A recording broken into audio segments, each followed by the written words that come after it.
Ditreskrimum Polda Jatim menetapkan 2 tersangka dalam kasus pengusiran paksa seorang nenek dari rumahnya di wilayah Surabaya, Jawa Timur.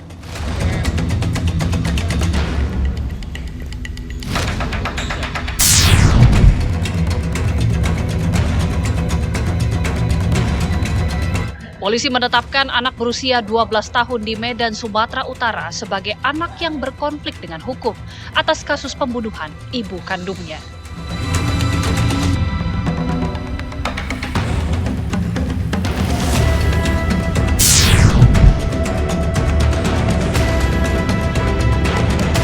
Pemerintah telah menyiapkan skema bantuan rumah untuk korban bencana alam di Sumatera.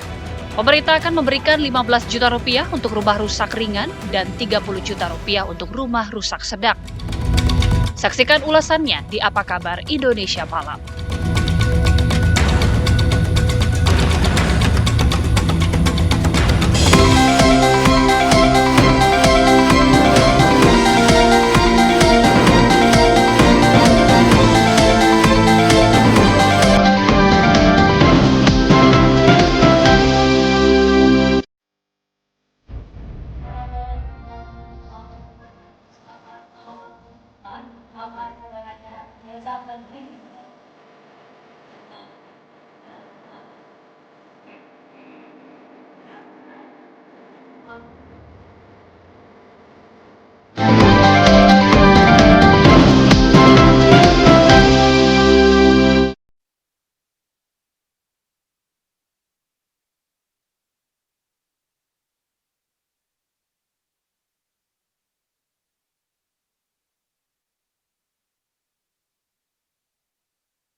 Ya, pemirsa, usai melakukan gelar perkara, penyidik di Treskrimum Polda Jawa Timur akhirnya menetapkan 2 tersangka dalam perkara pengusiran paksa yang disertai kekerasan terhadap nenek Elina Wijayanti.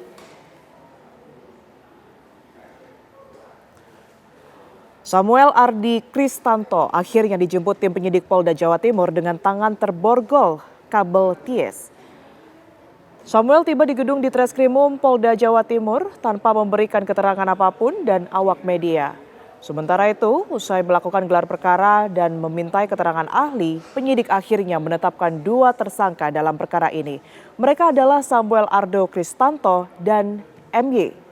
Polisi langsung melakukan penahanan terhadap Samuel, sementara MY masih dilakukan pemanggilan pada hari ini. Keduanya ditetapkan sebagai tersangka usai viral video pengusiran paksa disertai dengan kekerasan. Keduanya dijerat dengan pasal 170 KUHP tentang kekerasan.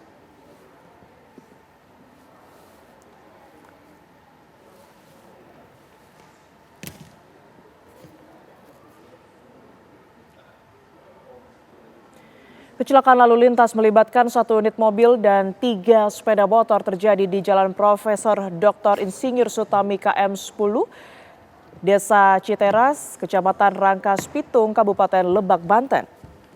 Kecelakaan tidak dapat dihindarkan dan membuat panik masyarakat di lokasi kejadian. Mobil yang dikendarai seorang pelajar itu ringsek di bagian depan setelah menabrak 3 unit kendaraan sepeda motor. Saksi mata mengatakan mobil melaju dari arah Rangkas Pitung menuju Maja saat kejadian. Pengemudi diduga berusaha menghindari kendaraan di depannya namun kehilangan kendali sehingga menabrak 3 sepeda motor. Korban kecelakaan dievakuasi ke Rumah Sakit Aji Darmo Rangkas Pitung untuk mendapatkan perawatan medis lebih lanjut.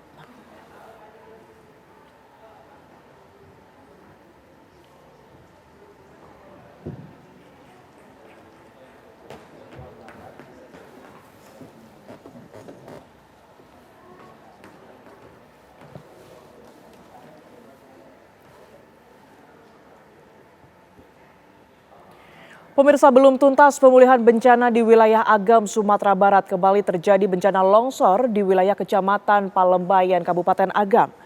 Longsor mengakibatkan 1 rumah rusak dan 3 orang terluka. Tingginya curah hujan di wilayah Kecamatan Palembayan, Kabupaten Agam membuat kondisi tanah tidak stabil hingga terjadi longsor.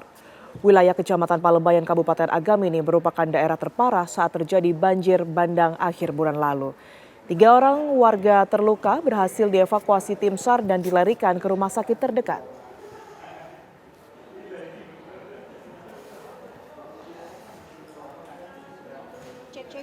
Cek.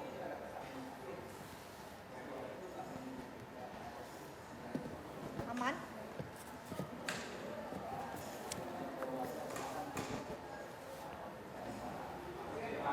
Lantas pemirsa, bagaimana situasi dan perkembangan pemulihan di wilayah Agam dan Tapanuli Tengah? Sudah ada rekan kami Donald Chaniago dan Hedar Fasal. Pertama kita akan menyapa Donald terlebih dahulu di Agam. Bagaimana kondisi terbaru di sana, Donald?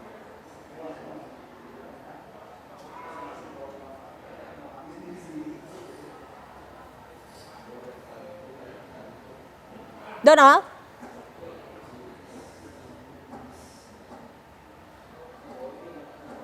Iya, merupakan daerah yang terparah dari banjir bandang yang terjadi akhir bulan lalu di Kabupaten Agam, di mana saat ini kondisinya masih hujan cukup deras sejak siang tadi yang membuat terputusnya jalan keluar dari Salareh Aya ini. Kami tadi bersama rombongan Kapolda Sumatera Barat, Irjen Pol Gatot, sempat terperangkap ataupun tidak bisa keluar dari titik tersebut. Namun saat ini sudah kondisi longsoran sudah dibersihkan karena ada alat berat yang standby di dekat kondisi daerah sana, maksud kami. Dan kondisi saat ini 3 orang terluka akibat tanah longsor tadi sore tadi, di mana bagian belakang rumah tersebut hancur timpa longsor yang terjadi pada sore tadi. Saat ini kami mengabarkan di Dagari Salareh Aya Barat, di mana tidak jauh dari tempat kami berada ini adalah jalan lintas Sumatera yang menghubungkan antara Lubuk Basung dengan Kabupaten Pasaman. Di mana saat ini di daerah Salareh Aya ini kondisi jalanan masih digenangi air setinggi lebih dari 70 cm dan tidak bisa dilalui oleh kendaraan kecil. Antrian kendaraan melalui di jalan lintas nasional ini masih dilakukan sistem buka tutup sembari menunggu meredanya hujan ataupun surutnya air yang memutus atau menutupi badan jalan lintas Sumatera ini. Begitu sementara. Baik, kini kita bergeser ke Tapanuli Tengah. Sudah ada Haidar Fasyal di sana. Selamat malam, Fasyal. Bagaimana kondisi Tapanuli Tengah hari ini? Ya, baik Tiara, Windy dan juga pemirsa, kami dapat informasikan kalau di Tapanuli Tengah memang hingga sampai saat ini sebetulnya statusnya masih tanggap darurat, di mana status tersebut juga sebetulnya jatuh tempo pada hari ini dan nanti saat ini tengah dibahas Tiara dan juga pemirsa bersama dengan Bupati Tapanuli Tengah dan juga sejumlah Forkopimda setempat terkait dengan status lanjutannya. Tapi Tiara dan juga pemirsa, kami dapat informasikan bahwa beberapa saat lalu ini kami baru saja mendapatkan informasi langsung dari Bupati Tapanuli Tengah bahwa mungkin malam hari ini akan diresmikan oleh pihak terkait bahwa status di Tapanuli Tengah yang tadinya merupakan status tanggap darurat ini akan diubah menjadi status darurat transisi rehabilitasi rekonstruksi. Jadi Tiara, Win dan juga pemirsa, kalau misalnya di tanggap darurat fokusnya adalah menyelamatkan nyawa, lalu juga melakukan evakuasi, membuat dapur umum, tenda pengungsian, dan juga terkait dengan hal-hal bantuan logistik darurat. Nah, kalau di tahap saat ini darurat transisi rehabilitasi dan rekonstruksi, bisa dikatakan ini merupakan kondisi yang dianggap sudah lebih stabil. Tiara, Windy dan juga pemirsa, di mana nantinya juga mungkin pengungsi akan mulai didata untuk pemulangan bertahap dan juga dalam fase ini hunian sementara sudah dikebut ataupun sudah mulai disiapkan pemirsa, dan juga nantinya fokusnya adalah pembersihan puing, perbaikan jalan, jembatan, listrik dan juga air, serta diharapkan sekolah dan juga pelayanan publik ini juga mulai bisa dipulihkan. Kendati demikian kita harus tetap menunggu secara langsung peresmian dari peralihan status darurat ke status darurat masa rehabilitasi dan rekonstruksi ini oleh tentunya pihak-pihak terkait termasuk Bupati Tapanuli Tengah. Untuk sementara demikian, Tiara, kami kembalikan ke studio. Baik, terima kasih Haidar Fasal mengabarkan langsung dari Tapanuli Tengah, dan sebelumnya ada Donald Chaniago yang mengabarkan dari Kabupaten Agam. Selamat bertugas kembali rekan-rekan. Pemirsa, kantor Kesyah Bandaran dan Otoritas Pelabuhan Labuan Bajo telah mengeluarkan pemberitahuan terkait penghentian pelayaran wisata di kawasan Taman Nasional Komodo. Langkah ini diambil untuk mengantisipasi dampak potensi cuaca ekstrim di wilayah perairan Manggarai Barat, Nusa Tenggara Timur. Larangan berlayar bagi kapal wisata disampaikan secara resmi kepada Nakoda Kapal tentang peringatan cuaca ekstrim tertanggal 29 Desember 2025. Sementara itu, pencarian 3 korban tenggelamnya kapal wisata Putri Sakinah masih berlangsung hingga hari ini. Tim SAR memfokuskan pencarian melalui penyisiran dan penyelaman di sejumlah titik lokasi tenggelamnya kapal. Selain itu, peralatan selam dan sonar milik Polda NTT turut dikerahkan. Hingga sore tadi pemirsa, belum ada korban yang ditemukan.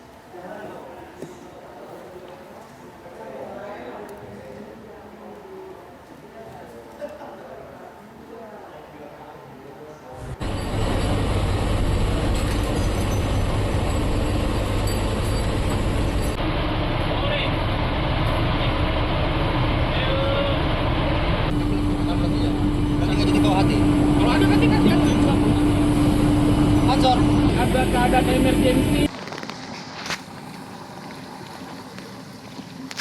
Ini pas nih, angkat bantuan. Pelayanan kantor Syah Bandar dan Otoritas Pelabuhan Bajo ditutup usai hilangnya 4 wisatawan asing di Pulau Padar.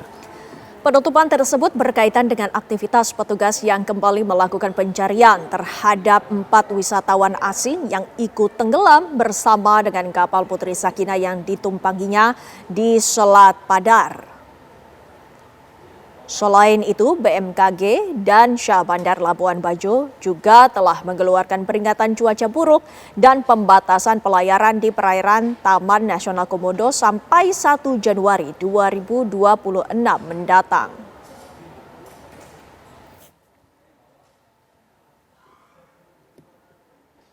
Kita lanjutkan apa kabar Indonesia malam kembali pemirsa. Objek wisata di Bali masih menjadi pilihan wisatawan lokal. Salah satunya Pantai Pandawa. Lonjakan pengunjung pada libur Natal dan Tahun Baru kali ini mencapai 100%. Data tersebut tercatat sejak 3 hari terakhir pada mulai tanggal 21 hingga 24 Desember 2025. Destinasi pantai di Desa Kutuh, Kuta Selatan itu juga dikenal dengan Tanah Barak dan Timis Beach. Selain wisatawan lokal, tahun ini wisatawan asing yang datang didominasi dengan wisatawan dari Singapura dan India.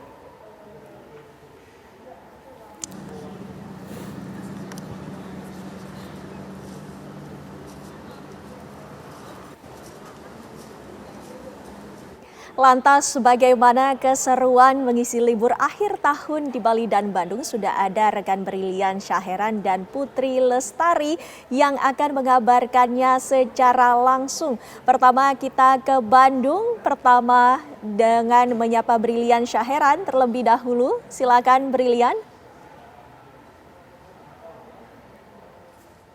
Windy, Tiara dan juga pemirsa, nampaknya Provinsi Bali masih menjadi salah satu destinasi wisata favorit bagi turis mancanegara maupun domestik untuk menghabiskan liburan akhir tahun mereka. Dan mengabarkan langsung dari salah satu ikon pantai di Pulau Dewata ini, yakni Pantai Kuta, di mana sejak pagi hari tadi berdasarkan pantauan kami, memang ini dari pagi sampai dengan siang ini belum begitu banyak wisatawan yang datang ke Pantai Kuta. Namun sejak sore hari menuju malam hari, sejak pukul 3 lebih tepatnya waktu Indonesia Tengah, ini wisatawan sudah mulai memadati dari Pantai Kuta, baik itu sejumlah aktivitas seperti yang pertama ini bersantai di bibir pantai, kemudian juga menikmati hidangan kelapa muda, kemudian juga berselancar hingga menikmati transisi senja pada hari ini. Adapun juga untuk Pantai Kuta sendiri ini memang cukup strategis karena letaknya berdekatan dengan sejumlah tourist attraction yang bisa dikunjungi. Yang pertama adalah Pasar Seni Kuta, kemudian ada Beach Walk Mall, kemudian juga ada kafe. Dan juga berjarak beberapa kilometer barat daya dari Pantai Kuta ini Anda bisa menemukan Pantai Legian, Pantai Seminyak hingga Canggu. Adapun untuk cuaca di Bali sendiri sudah 2 hari berturut-turut, Tiara, Windy dan juga pemirsa, ini cerah berawan dan BMKG ini memprediksi sampai dengan pada tanggal tanggal 4 Januari 2026 cuaca akan terus cerah begitu, dan ini mungkin menjadi salah satu alasan mengapa para wisatawan ini akhirnya mengunjungi sejumlah objek wisata yang ada di Bali. Ada juga untuk lalu lintas di sekitar Pantai Kute di Kabupaten Bandung ini sejumlah jalanan terpantau cukup lenggang apabila kita bandingkan dengan liburan akhir tahun pada tahun lalu. Namun terdapat ketersendatan nih di sejumlah jalan. Yang pertama ada di Jalan Pantai Kute, kemudian Jalan Singosari yang menjadi arah masuk utama menuju ke objek wisata Pantai Kute, dan juga arah keluar yakni Jalan Melasti. Adapun juga untuk data wisatawan, ini selama libur Nataru, Gubernur Bali menyatakan bahwa untuk wisatawan mancanegara ini berada di angka 6,9 juta dan ditargetkan di penghujung tahun nanti di angka 7,05 juta. Sedangkan untuk wisatawan domestik ini cenderung turun, ini di angka 9,2 juta. Dan ini turun 200.000 apabila kita bandingkan dengan data tahun lalu. Untuk sementara demikian, kembali ke Anda di studio. Baik, dari Bali kita bergeser ke Braga, Bandung. Sudah ada Putri Lestari di sana. Selamat malam Putri, bagaimana suasana jelang malam tahun baru di Bandung? Ya baik Windy, Tiara dan juga pemirsa, suasana di tempat saya melaporkan sekarang tepatnya di Jalan Asia Afrika, Kota Bandung, Jawa Barat memang terpantau ramai lancar, di mana memang kendaraan didominasi oleh kendaraan roda 4, namun juga banyak sekali di sini kendaraan roda 2. Dan memang diprediksi nantinya puncak dari kepadatan akan terjadi pada esok hari tanggal 31 Desember 2025 menjelang pergantian tahun baru. Ada beberapa tempat yang nantinya akan padat oleh para wisatawan baik dari dalam Kota Bandung sendiri maupun dari luar, seperti ada di Jalan Braga, Jalan Asia Afrika di tempat saya mengabarkan sekarang, di Lembang, Dago, dan lain sebagainya. Dan apabila bisa Anda lihat di layar kaca Anda saat ini merupakan salah satu spot ikonik yang bisa Anda lihat dan juga bisa Anda rasakan langsung, yakni melihat adanya hantu-hantu dari berbagai jenis maupun juga dari berbagai macam bentuk. Ada 15 jenis bentuk yang bisa Anda lihat hantu-hantu di sini. Dan memang dari hantu-hantu ini akan ada esok hari tanggal 30 Desember menjelang tahun baru, akan ada sampai subuh nanti menghibur para wisatawan yang ada di Jalan Asia Afrika, Kota Bandung, Jawa Barat. Dan memang apabila bisa saya perhatikan, terlihat keceriaan, kegembiraan dari para masyarakat yang menghadiri atau berlalu lalang di Jalan Asia Afrika menjelang pukul 6:30 waktu Indonesia Barat. Beginilah keceriaan, kegembiraan yang bisa Anda lihat jelang tahun baru 2026. Dan memang baik Windy, Tiara, dan juga pemirsa, diharapkan kepada masyarakat yang hadir untuk berlibur di Kota Bandung ini bisa untuk terus menjaga dari tas maupun barang berharga masing-masing, dan juga terus menjaga kebersihan, ketertiban yang ada di sini. Dan memang ke depannya nantinya pada tanggal 31 Desember ini kepadatan lalu lintas pasti dipastikan akan terus bertambah, volumenya akan terus bertambah, mengingat banyak sekali wisatawan dari luar kota Bandung yang akan menghabiskan waktu liburannya di Kota Bandung, tepatnya di Jalan Asia Afrika, Kota Bandung, Jawa Barat, lalu juga di Jalan Braga, Kota Bandung, Jawa Barat. Tak hanya hantu, ini ada berbagai macam bentuk anime, ini seperti dari Squid Game. Dan anime apa ini? Iya, kakak kesi yang tidak dianggap. Ya, seperti itulah Windy dan Tiara dan juga pemirsa. Dan itulah Windy dan Tiara serta pemirsa, apabila Anda ingin menikmati keseruan di Jalan Asia Afrika, Kota Bandung, Jawa Barat, segera datang ke sini bersama keluarga dan juga pasangan tercinta untuk melihat adanya kostum-kostum unik yang ada di belakang saya. Demikian yang dapat saya sampaikan dari Jalan Asia Afrika, Kota Bandung, Jawa Barat. Kembali kepada Anda di studio. Jumlah wisatawan di Bandung, Jawa Barat diprediksi akan terus bertambah. Terima kasih Putri Lestari yang mengabarkan langsung dari Bandung, Jawa Barat. Dan sebelumnya ada Brilian Syahiran yang mengabarkan dari Bali. Selamat bertugas kembali rekan-rekan. Pemirsa, sejumlah kepala desa memprotes tak kunjung cairnya dana desa tahap kedua menyusul terbitnya aturan baru dan Menteri Keuangan Purbaya Yudisadewa. Aturan ini meminta komitmen seluruh perangkat desa mendukung pendirian Koperasi Merah Putih. Namun protes ini justru memantik dukungan ke pemerintah untuk mengaudit dana desa seiring banyaknya kebocoran penggunaan anggaran. Lantas bagaimana menutup kebocoran dana desa?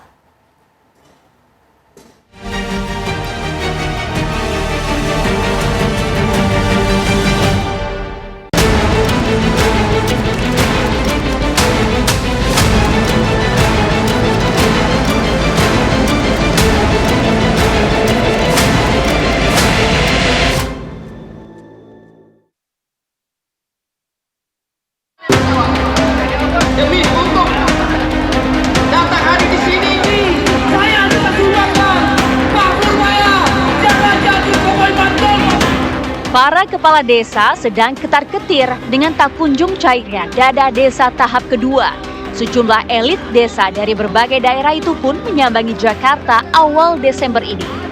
Suara bergema dari panggung orasi, orator berteriak, menyenggol Menteri Keuangan Purbaya Yudisadewa. Kepala desa ini meminta Presiden Prabowo Subianto mencabut aturan main baru Menku Purbaya yang dinilai telah menghambat pencairan dana desa. Karena ini adalah anggaran berjalan, sedang berjalan, kepada utang piutang dia pinjam ke material, utang-utang ke yang lain, dalam perjalanan tiba-tiba berharap ini dicairkan, malah tidak dicairkan. Ini jadi beban kepala desa. Kepala saya bebannya dua. Kata orang kampung saya, udah dia diomelin sama PKK Posyandu, guru ngaji, himpau, di Linmas, karena uang triwulan yang kecil aja nggak turun. Kebijakan yang dimaksud adalah Peraturan Menteri Keuangan Nomor 81 Tahun 2025 tentang mekanisme pencairan dana desa. Aturan ini menambah 2 syarat yang wajib dipenuhi seluruh desa agar guyuran anggaran tahap kedua bisa dicairkan. Syarat pertama, akta pendirian badan hukum atau bukti penyampaian dokumen pembentukan koperasi desa atau Kelurahan Merah Putih. Syarat kedua, surat pernyataan komitmen dukungan anggaran pendapatan dan belanja desa untuk membentuk koperasi tersebut. Menurut Menteri Desa dan Pembangunan Desa Tertinggal, Yandri Susanto, kedua syarat itu sebenarnya sudah disosialisasikan. Pemerintah juga telah menerbitkan surat edaran 3 menteri yang mempermudah pencairan dana desa. Meski akhirnya tak semua kepala desa memiliki kesamaan pandangan dengan memilih jalur parlemen jalanan. Setelah ada surat edaran 3 menteri itu, tetap juga ada yang demo. Dan itu kita hargailah, itu namanya aspirasi. Sekali lagi menurut saya tidak perlu demo karena ada surat edaran 3 menteri itu, ya. Melengkapi PMK 81 apa isinya. Jadi kalau masih ada tanggungan atau kegiatan yang belum selesai di tingkat desa, maka bisa 4 yang ditempuh. Pertama misalkan lihat dulu masih ada nggak dana desa yang penggunaannya diatur yang belum digunakan. Nah, itu bisa dialihkan ke yang lain dengan merubah APBDes desa. Kemudian penghematan atau silpa. Kemudian mungkin juga ada sumber pendapatan lain di desa, itu bisa digunakan. Kalau juga nggak bisa, ada poin kelima di surat edaran itu. Nah, kalau masih misalkan ada tanggungan, itu dicatat sebagai hutang yang akan dibayarkan tahun 2026. Jadi sudah sangat solustif itu. Sebenarnya apa yang tengah terjadi dengan dana desa? Begitu sulitkah memenuhi 2 syarat Menku Purbaya sehingga aturan ini dinilai menghambat? Mereka itu mungkin hanya sebuah kecemasan aja terhadap perencanaan yang telah ditetapkan dari APBDes, tiba-tiba datang PMK 81 2005 dan untuk memberhentikan tahap 2. Jadi mereka agak kelabakan dengan program yang telah ditetapkan, takut-takutnya dari masyarakat seolah-olah ini ulahnya kepala desa, dana desa ini tidak cair gitu. Nah, jadi menurut saya itu hal-hal yang sangat biasa, tapi tidak dijadikan bahwa itu adalah semua desa melakukan gerakan demo terhadap kebijakan pemerintah. Sebenarnya menurut kami harus disikapi dengan baik bahwa pemerintah itu lebih luas lagi pemikirannya. Menteri Keuangan Purbaya Yudisadewa tak mau goyah.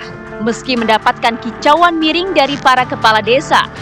Purbaya memastikan pencairan dana desa tetap memakai aturan yang ada. Tahap 2 kan yang diluncurkan itu yang sekitar 7T ya. Tapi ada sebagian ditahan untuk pembiayaan Koperasi Merah Putih. Jadi kita nggak berubah polisi setelah demo itu. Jadi biar aja mereka demo, tapi kebijakan udah seperti itu. Presiden Prabowo Subianto kini tengah fokus menutup berbagai kebocoran anggaran yang merugikan rakyat. Dana desa selama ini pun disebut-sebut menjadi bancakan oknum-oknum memperkaya diri dan kongsi. Ada yang untuk bergaya dan foya-foya, bocor tanpa tahu rimbanya hingga habis di meja judi. Kendati banyak pula kepala desa yang berhasil mengangkat kesejahteraan warganya dari dana desa. Korupsi di tingkat dana desa ini betul-betul merajalela, Mbak. Karena apa? Karena tidak saja dalam konteks korupsi yang sifatnya terencana, tetapi juga ada korupsi-korupsi yang memang lebih kepada permainan kelompok-kelompok yang ada di birokrasi juga di tingkat daerah, Mbak. Jadi ini sangat masif ya. Ada yang paling banyak ditemukan adalah di sana itu adalah proyek fiktif, Mbak. Proyek fiktif, anggarannya sudah cair tapi proyeknya nggak ada. Itu paling banyak di desa. Dan yang kedua adalah ini, Mbak, penggunaan dana untuk kepentingan pribadi. Banyak yang untuk foya-foya uangnya, untuk beli mobil, untuk menikah lagi juga banyak. Kemudian pada kawin lagi. Kemudian juga ada yang untuk membeli aset-aset kendaraan. Dan permainan tidak hanya kepala desa, tapi bendahara desa, sekretaris desa, termasuk perangkat desa. Kecuali langkah yang dilakukan oleh Pak Purbaya nanti mudah-mudahan akan ada perubahan melalui kebijakan yang ditetapkan oleh Presiden Prabowo Subianto untuk membersihkan semua, untuk mengaudit daripada penggunaan dana desa. Semua desa merasa takut dengan audit, ada apa dengan ketakutan itu? Kalau yang kepala desanya yang memiliki pelaksanaan regulasinya jelas, ya tata cara penggunaan dana desa itu sesuai dengan aturan, koordinasi dan komunikasi itu sesuai dengan mekanisme ada dalam koridornya, pasti semua desa tidak takut. Kalau takut ya pasti ada sesuatu. Jadi audit itu bagi kami bukan hal yang sangat menakutkan. Lantas, bagaimana pemerintah mengawasi dana desa dari celah kebocoran? Jadi totalnya itu sudah 680 triliun, besar. Tapi kalau dibagi ke seluruh desa, memang rata-rata satu desa itu 1 miliar per tahun. Nah, audit itu penting. Karena Rp1 uang negara itu, dimanapun uang negara ya, bukan hanya di Kementerian Desa, tapi di setiap kementerian, di setiap pemerintah daerah, bupati, wali kota, gubernur tetap harus diaudit. Nah, kita ada APIP ya, jadi pengawasan internal pemerintah ada. Kemudian kalau untuk setiap kabupaten, ini hebatnya dana desa ini. Dana desa ini ditransfer oleh Kementerian Keuangan langsung ke desa, tapi yang ngatur penggunaannya Menteri Desa, yang ngawasinya Kementerian Dalam Negeri melalui Inspektorat Kabupaten. Jadi dana desa itu bukan hanya Menteri Desa yang ngatur, tapi ada 3 kementerian terkait yang sangat erat hubungannya ini.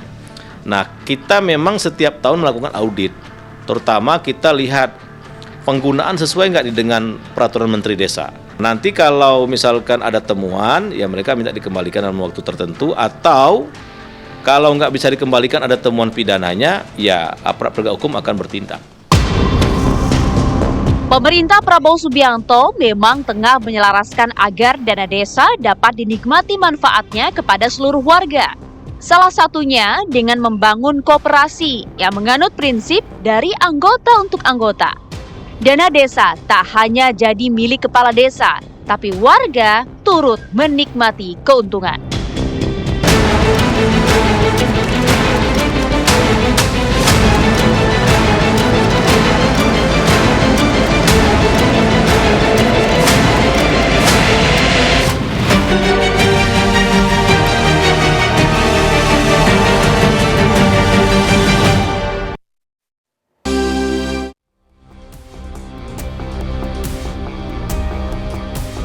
Menteri Dalam Negeri Tito Karnavian mengungkapkan pemerintah telah menyiapkan skema bantuan rumah untuk korban bencana banjir bandang dan tanah longsor di Sumatera.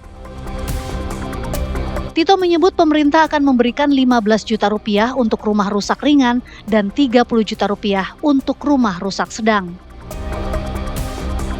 Selain bantuan renovasi, pemerintah juga menyiapkan hunian sementara atau huntara dan hunian tetap atau huntap bagi warga yang rumahnya rusak berat atau hilang. Pemerintah juga mengakomodasi warga terdampak yang memilih tinggal sementara bersama keluarga atau kerabat sembari menunggu pembangunan hunian tetap. Yang intinya adalah konsep utamanya untuk yang ringan dan sedang ini akan diberikan biaya dukungan sebanyak 15 juta untuk yang ringan dan sedang itulah 30 juta. Dan kemudian untuk yang rusak berat itu nanti akan disiapkan hunian sementara. Ada yang mungkin hunian sementara disiapkan, ada juga yang mungkin ingin mendapatkan biaya bantuan ingin di rumah keluarganya. Ada pilihan tuh. Setelah itu disiapkan hunian sambil dibangunkan hunian tetap. Berdasarkan data sementara dari 3 provinsi terdampak bencana di Sumatera, total rumah terdampak mencapai 166.925 unit. Terdiri dari 71.445 rumah rusak ringan, 41.925 rumah rusak sedang, dan 53.000 lebih rumah rusak berat. Lalu bagaimana pemerintah pusat dan daerah memastikan kelengkapan dan akurasi data penerima di daerah?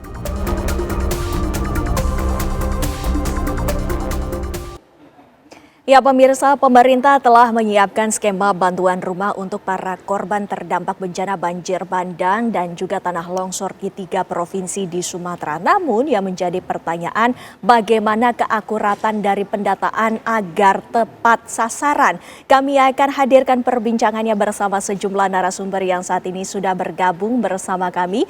Di sebelah saya sudah ada Respiratori Sadam Al-Jihad selaku tenaga ahli utama KSP. Selamat malam Mas Sadam, terima kasih sudah hadir bersama kami.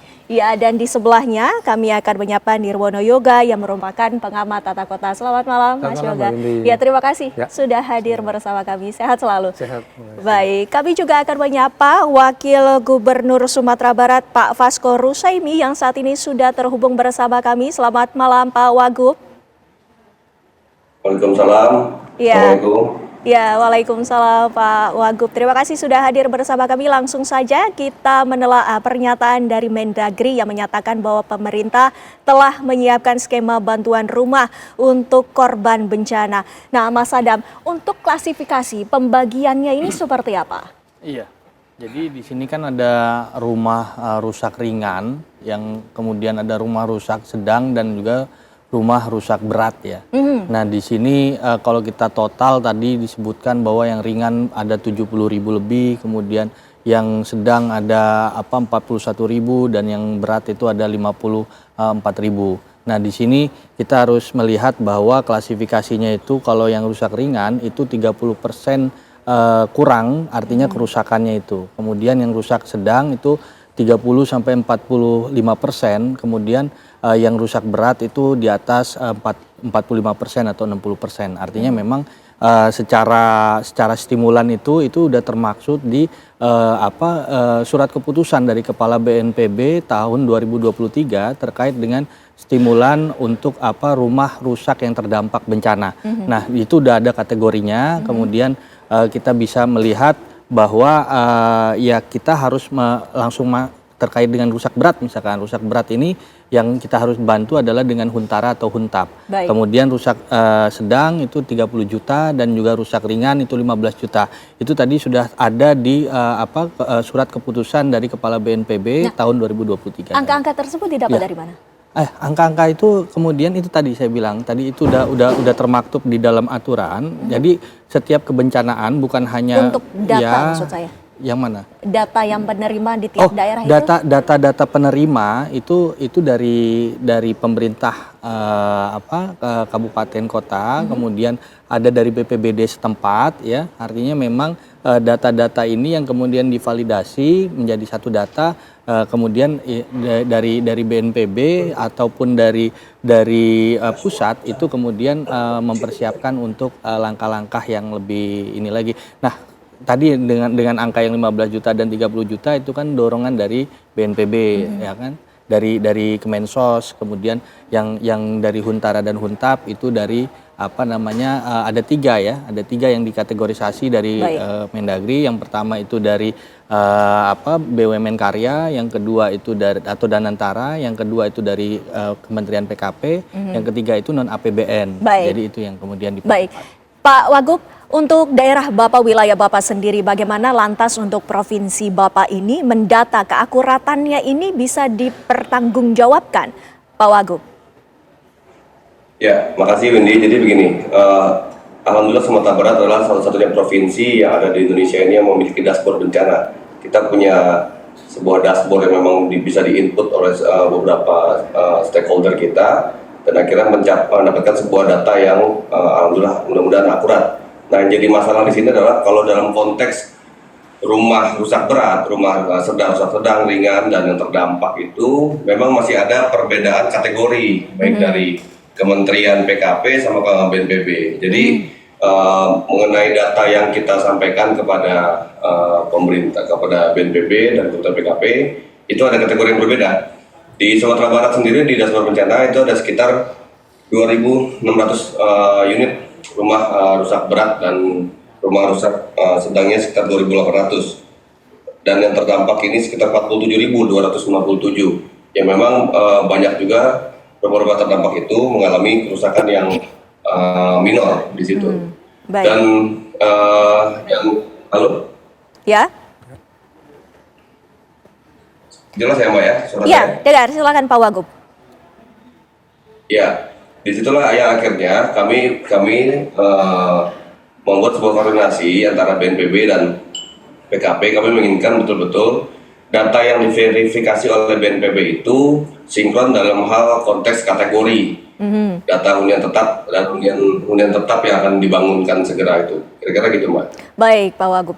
Mas Yoga, ternyata ada kesimpang siuran tentang kategori ini. Silakan Mas Yoga. Ya betul, kalau dengan demikian ya di antara Kementerian PKP dan BNPB justru ada dua sektor yang perlu dilibatkan sebagai penengah atau wasit yang secara profesional memang di bidangnya. Ya, yang pertama tentu perguruan tinggi ya. Dari Agamrisi, kalau saya bilang tadi Aceh kan punya Universitas Sahwala, Sumatera Utara punya Universitas Sumatera Utara kan, terus kemudian di Sumatera Barat ada Universitas Andalas misalnya. Nah, mereka bisa menjadi wasit untuk memastikan secara akademis tentunya bangunan yang dikategorikan sedang, ringan sampai berat itu seperti apa. Terus kemudian juga ada asosiasi profesi ya, misalnya Ikatan Arsitek Indonesia yang pasti dengan cepat bisa menilai bangunan yang kategori ringan, sedang, berat itu kan kategori bagaimana memperbaiki atau merenovasi. Mereka justru profesinya ada di situ. Dan demikian dua sektor ini bisa dilibatkan untuk memvalidasi data yang disebutkan Mas Adam tadi antara Kementerian PKP dan juga BNPB. Itu yang pertama. Sehingga akan ketahuan secara akademis bagaimana, secara aspek profesi bagaimana. Dengan demikian akan dapat data jalan tengah yang diakui oleh semua pihak. Karena secara akademis dan secara profesi. Itu yang pertama. Kemudian yang kedua, pasti di lapangan akan berkembang ya. Berkembang itu dalam arti apa?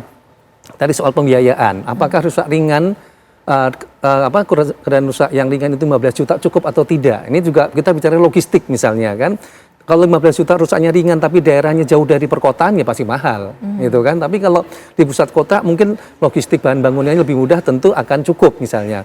Begitu juga dengan 30 juta ya. Jadi pastikan dulu lokasinya dekat dengan logistik apa tidak. Jangan lupa infrastruktur jalannya kan masih banyak yang rusak gitu kan. Jadi angka ini juga pasti akan bisa berubah di lapangan. Terus yang ketiga, yang rusak berat. Nah, kalau rusak berat berarti harus dipastikan apakah akan dibangun atau harus pindah ke Huntara dulu. Ini berkejaran dengan waktu sebenarnya ya.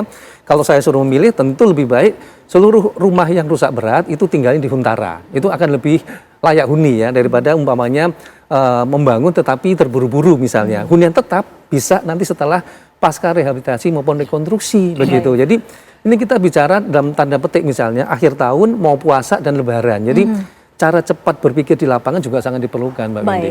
Mas Adam langsung Ya. bisa direspon untuk yang hunian tetap. Itu bagaimana solusinya yang diambil oleh pemerintah? Ya betul, ya hunian tetap ini kemudian tadi yang sudah disiapkan ya oleh apa yang disampaikan Pak Mendagri juga ada 15.000 ya, itu dari BUMN Karya, artinya dari Danantara ini terus bekerja bagaimana kita mengidentifikasi dan sebagainya, kemudian membangun, ini kan sudah dalam proses pembangunan juga. Nah yang kedua terkait dengan non APBN juga dapat dukungan, misalkan ada Yayasan Buddha Suci itu kemudian ada 2.600 yang sedang dibangun juga dengan titik-titik yang memang dibutuhkan di sana. Kemudian yang ketiga terkait dengan satu lagi dari Kementerian PKP itu ada anggaran 1,6 T, kemudian ditambah lagi dari Kementerian Keuangan 1,3 T itu untuk rusak berat. Artinya memang di sini secara anggaran untuk pembangunan itu sudah disiapkan. Nah, tadi memang betul terkait dengan Huntara tadi. Nah, ini yang memang harus dielaborasi, artinya memang sebelum mempersiapkan yang huntap, yang masyarakat nanti tinggalnya ada di titik-titik memang aset pemerintah, misalkan di situ terkait dengan huntaranya. Misalkan saya ambil contoh di Sumatera Utara itu menggunakan ada rumah susun, kemudian ada yang menggunakan BLK dan sebagainya. Nah, di sini yang memang kita modifikasi kemudian untuk huntaranya itu. Nah, artinya memang ada juga biaya untuk rumah DTH atau dana tunggu hunian. Nah, dana tunggu hunian ini yang memang disiapkan oleh pemerintah untuk masyarakat yang menunggu hunian itu 600.000 per kakak per orang. Baik. Pak Wagub, untuk wilayah Bapak sendiri ada berapa jumlah kerusakan dari rumah ataupun permukiman warga? Ya, tadi kan saya sampaikan, Mbak. Jadi kalau dalam dashboard bencana kita, Sumatera Barat sangat terbuka. Kita punya dashboard bencana, Pak. Satu-satunya provinsi yang punya dashboard bencana, itu bisa dilihat sekitar 2.600 rumah yang rusak berat dan rusak sedang itu 2.800 rumah, yang terdampaknya sekitar 47.000. Dan itu yang memang yang perlu tadi sampaikan tadi, perlu ada elaborasi yang jelas antara BNPB dengan Kementerian PKP untuk menentukan kategori, apakah ini kategori rusak berat ataukah rusak ringan, gitu loh. Kalau dalam konteks rumah hunian sementara, dari BNPB sedang melaksanakan kegiatan konstruksi hunian sementara saat ini di beberapa titik. Begitupun dari beberapa teman-teman TNI Polri juga ikut membantu untuk melaksanakan kegiatan hunian sementara tersebut, untuk nantinya setelah masyarakat yang ditempatkan hunian sementara itu sebelum hunian tetapnya jadi. Tapi kita juga berproses dari Kementerian PKP menginisiasi juga untuk membuat sebuah hunian tetap yang dilaksanakan segera, yang dengan menggunakan wilayah non APBN itu bisa lebih cepat prosesnya. Sekitar di Sumatera Barat dapat sekitar 600 rumah yang akan kita buat di beberapa titik di beberapa kabupaten kota yang terdampak. Itu sambil paralel gitu, Mbak. Jadi kita nggak menunggu hunian sementara dulu jalan baru hunian tetap kita bikin. Jadi kita paralel semua. Hunian sementara kita bikin terus, hunian tetapnya juga sama kita buat juga, sambil masyarakat yang memang terdampak tersebut bisa dapat nilai-nilai penggantian per bulan kalau memang tidak memilih untuk tinggal di hunian sementara. Terus kita tadi Mas Adam juga sampaikan sekitar 600.000 per bulan itu dapat kalau memilih apakah ingin tinggal di hunian sementara atau di di tempatnya mungkin keluarganya atau yang lainnya, itu kita support 600.000 sebulan. Baik. Untuk konteks itunya belum ditambahkan lagi dari Kementerian Sosial, ada beberapa kegiatan-kegiatan yang memang baik itu dana-dana taktis bantuan kehidupan mereka dan lain-lain seperti itu. Baik, Mas Yoga, mengenai lokasi ini idealnya di mana? Dijawab nanti mungkin selepas jeda pariwara berikut ini, pemirsa. Kami masih akan kembali sesaat lagi.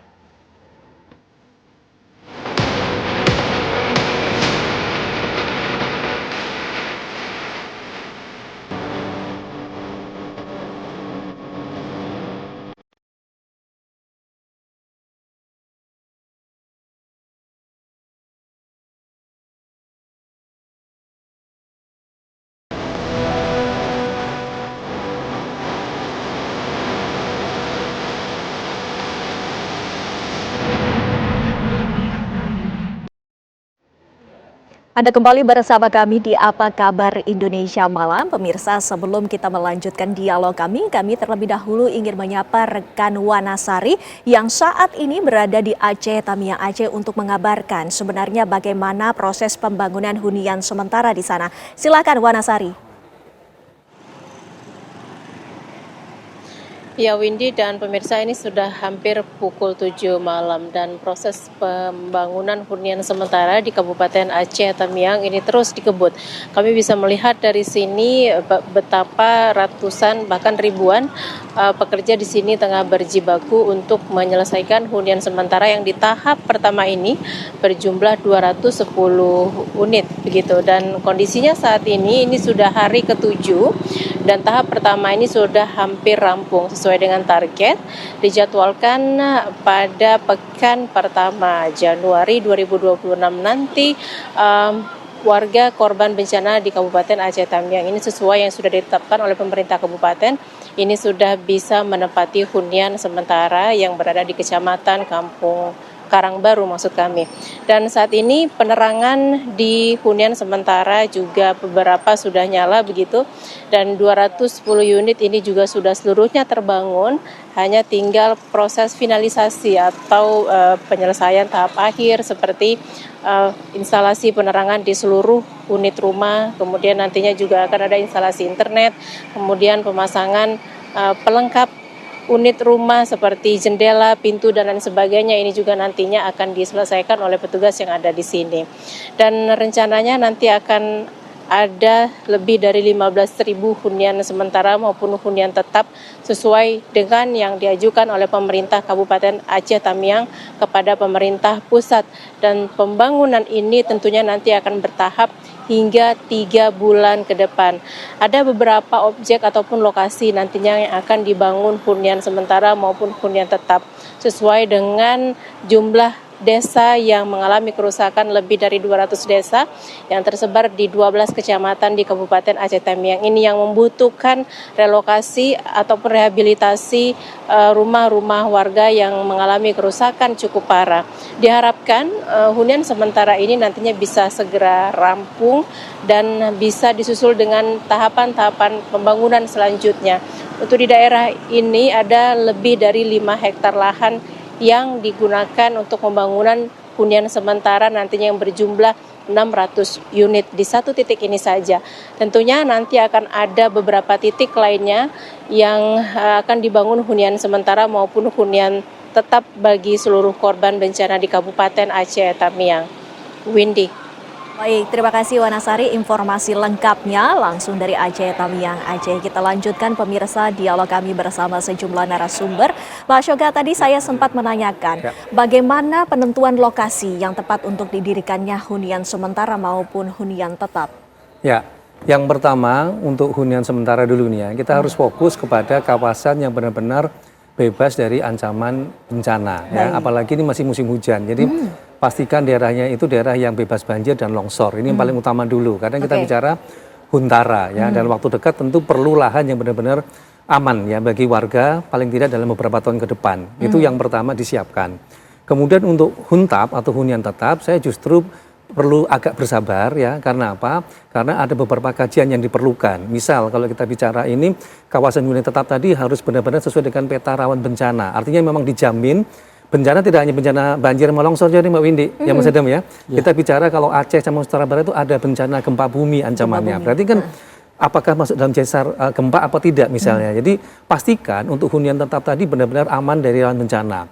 Kemudian yang kedua, ada beberapa lokasi yang desanya bahkan hilang ya. Ini justru kesempatan kita untuk membangun lebih baik lagi desa maupun kawasan perkotaan menjadi kawasan yang terpadu misalnya. Kalau kita bicara hunian tetap, itu tidak hanya rumah. Di situ ada fasilitas sekolah, fasilitas pasar, fasilitas puskesmas misalnya. Jadi kita harus membayangkan kawasan perumahan pemukiman yang lebih baru, lebih mempunyai mitigasi bencana gitu ya. Jadi ini yang tidak bisa terburu-buru karena kita perlu perhitungan matang. Bagaimana namanya peta geologinya gitu kan? Bagaimana peta dari BNPB, bagaimana peta dari pemerintah daerah dan bagaimana peta sesuai dengan rencana tata ruang wilayahnya. Ini butuh waktu 1-2 tahun bahkan ya.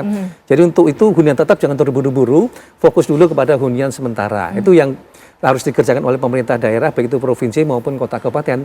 Karena apa? Kalau hunian tetap tadi terburu dibangun, begitu sudah jadi, itu lebih sulit untuk direlokasi. Padahal kalau itu ternyata daerah masih rawan bencana. Sementara kalau huntara, itu kan masih bisa kita berpindah ke lokasi yang lebih aman. Nah, itu catatannya itu. Iya, banyak faktor-faktor yang perlu dipertimbangkan, Mas Ilham. Tapi ada hal lain yang juga menjadi harus digarisbawahi, yaitu mata pencaharian dari warga setempat di lokasi yang baru ini seperti apa?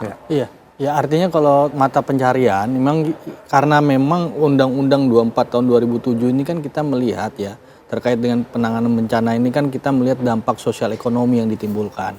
Nah di sini kita bisa tahu bahwa ternyata negara pun hadir untuk kemudian terkait dengan dampak ekonominya dipulihkan. Saya ambil contoh misalkan terkait dengan piutang KUR UMKM itu satu Sumatera itu ada lebih dari 100.000 debitur itu dengan total 7,8 triliun itu dipulihkan. Artinya memang secara piutang KUR-nya kemudian dipulihkan. Yang kedua terkait dengan petani misalkan.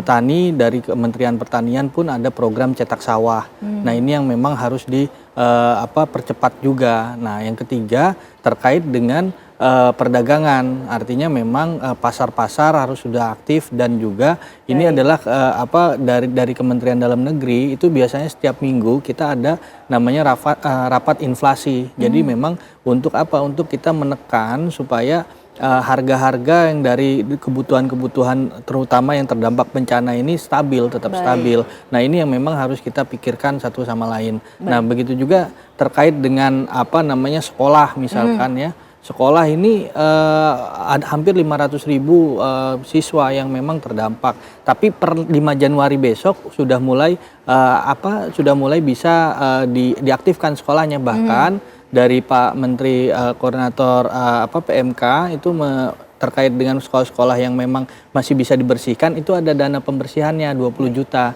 Nah, di sini yang kemudian kita bisa mengaktifasi sekolah-sekolah itu. Yang kedua, sekolah-sekolah yang memang rusak berat itu ada 54 sekolah. Nah, ini yang kemudian nanti bisa dibenahi gitu. Jadi sekolah sudah, rumah sakit. Nah, rumah sakit ini sudah bisa dioperasionalkan semuanya.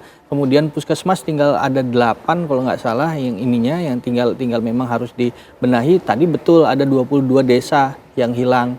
Yang kemudian dari Kementerian Dalam Negeri juga ada 1.000 praja IPDN yang memang untuk membangun sistem pemerintahan desanya kembali. Jadi artinya memang ini semuanya terus dilakoni. Kemudian yang terakhir terkait dengan akte, kemudian KK, kemudian KTP, ini juga ada yang memang harus dibuatkan secara gratis. Jadi memang negara hadir di situ untuk kembali mengaktifasi kehidupan masyarakatnya. Yang terdampak ini.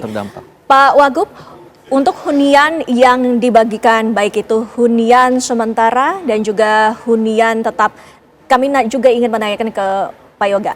Mas Yoga, ini tadi sudah dijabarkan bahwa untuk memulihkan peradaban ataupun permukiman itu membutuhkan banyak sekali faktor-faktor. Namun kita juga ingin mengetahui, mungkinkah secara sukarela ada warga yang menolak? Ya, pasti ya. Karena pertimbangannya lebih kepada kalau kita bicara adat, sebagian besar itu masyarakat pasti ingin tetap tinggal di kampung halamannya. Ya, kalau mereka berpindah dari kampung halamannya, pasti akan ada resistensi. Untuk itu perlu sekali sosialisasi ya, bagaimana mereka kenapa kok tidak harus tinggal di sini misalnya tadi ya. Karena tadi daerah itu sangat rawan bencana banjir, longsor, bahkan gempa misalnya. Sehingga kalau Bapak Ibu tetap tinggal di sini itu sangat membahayakan keluarga Bapak. Jadi harus ada sosialisasi, edukasi ke masyarakat untuk kenapa harus pindah ke huntara misalnya tadi. Itu karena perlu pendekatan kearifan lokal. Saya justru berharap tokoh-tokoh lokal, tokoh-tokoh agama untuk memberikan pencerahan tentang pentingnya tinggal di tempat yang layak tapi aman. Ya, jadi tidak hanya layak tapi juga harus aman. Ini bicara masa depan, bukan bicara ke belakang. Nah, ini perlu pendekatan khusus satu itu. Apalagi tadi yang Mas Adom bilang ada satu desa hilang. Itu kalau secara tata ruang pasti desa itu sangat rawan terjadinya bencana. Sudah zona merah. Seperti zona merah, tidak mungkin desa itu dibangun lagi karena kita akan menunggu bencana lagi kan. Lebih baik kalau pemerintah mencarikan tempat yang benar-benar aman tapi bangun desa baru ya. Nah, ini kan tentu perlu pendekatan karena kan bedol desa gitu ya. Nah, ini yang perlu pendekatan di Huntara tadi, sambil tinggal di Huntara, perlu diberikan sosialisasi dan edukasi bahwa ke depan di hunian tetap nanti kita akan memilih desa baru yang lebih aman, lebih layak huni. Ini perlu waktu karena nggak mungkin hari itu juga mereka pindah. Kedua, betul kata Mas Adam tadi, pada saat kita membangun Huntara pun nanti Huntap, maka dipikirkan adalah mata pencarian perekonomian ya. Begitu mereka di Huntara tapi tidak ada pekerjaan akan timbul persoalan kan. Oleh karena itu tumbuhkanlah ekonomi kerakyatan di situ. Entah itu pasar darurat misalnya, terus kemudian sebentar lagi kan bulan depan Januari sudah mulai sekolah nih. Berarti kan tidak semua sekolah ada kan siap. Berarti harus ada sekolah darurat di kawasan Huntara. Jadi ada proses persiapan sehingga pada masa transisi tadi yang orang tuanya bisa bekerja di ladang, orang tuanya bisa berdagang, tetap bisa beraktivitas, anak-anak tetap bisa sekolah meskipun itu kondisinya darurat. Nah, ini kunci kecepatannya tinggal hitungan minggu, Mbak Windy ya. Karena hitungan minggu, karena bulan depan Januari anak-anak sudah mulai sekolah ini. Jangan biarkan anak-anak hanya di tempat pengungsian misalnya, tapi juga Huntara sudah menyiapkan tempat pendidikan darurat meskipun tadi ya. Jadi kecepatan penyediaan Huntara, terus kemudian kecepatan perbaikan infrastruktur pasti ya. Teman-teman dari PU pasti akan bergerak cepat untuk membebaskan daerah-daerah terisolir ya. Tetapi pendekatan secara bertahap tadi harus segera disosialkan Kenapa? Masyarakat itu kan sudah mulai jenuh di tempat evakuasi bencana. Dia perlu ada penjelasan yang konkret serta langkah-langkah konkret tadi sehingga masyarakat masih punya harapan. Disinilah kemudian negara hadir. Baik, dari pemerintah sendiri, kapan rencananya masyarakat ini kemudian mendapatkan bantuan dari rumah tersebut? Nanti dijawab selepas jeda. Kami masih akan kembali pemirsa sesaat lagi. Untuk menonton di banyak aplikasi nonton favorit dan pasti nyaman nonton di mana saja dan kapan saja.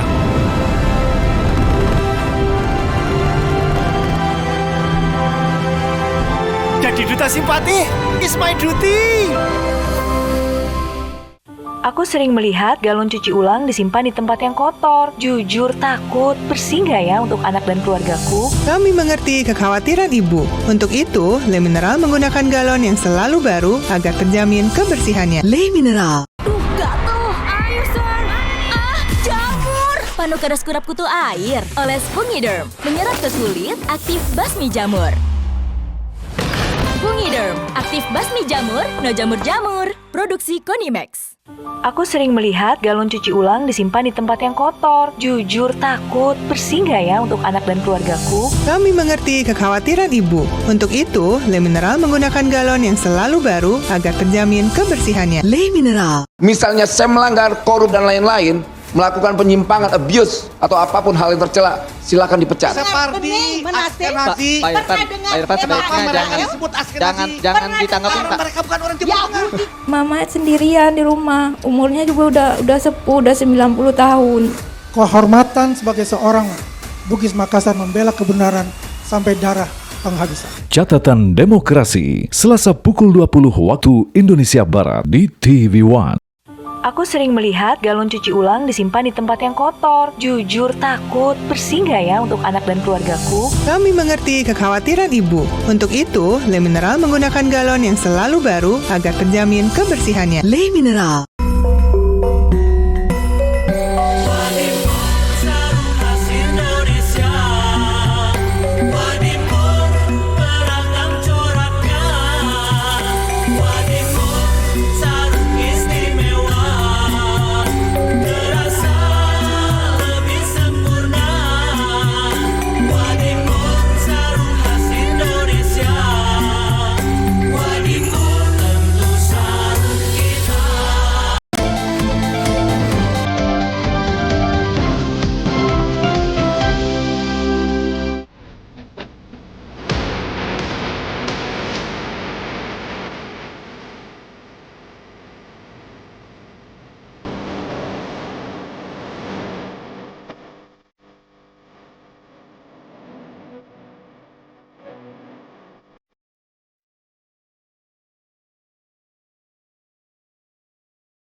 Anda masih bersama kami, pemirsa. Kami akan kembali mengajak Anda untuk menyapa rekan Wanasari yang berada di Aceh Tamiang, Aceh, yang tadi sudah menjelaskan bahwa sudah ada pembangunan dari hunian sementara. Namun Wana, kami ingin mengetahui secara detail bagaimana sebenarnya bentuk dari hunian sementara itu. Silakan Wana.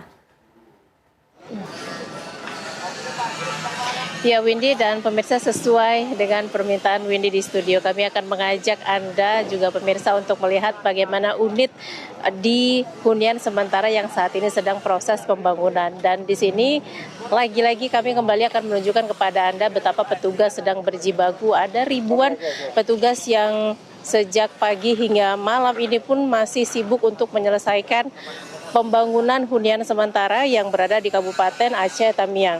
Dan di sini penerangan unit per unitnya juga sudah mulai dinyalakan. Instalasi listriknya sudah hampir 100% nyala, dan kami akan mengajak Anda untuk melihat salah satu unit di sini yang sudah bisa dikatakan sudah hampir rampung secara fisik, kemudian penerangannya juga sudah ada, kemudian pintunya juga sudah terpasang, jendelanya juga sudah terpasang, dan saat ini bisa dilihat di belakang saya ada petugas yang sedang melakukan pengecatan.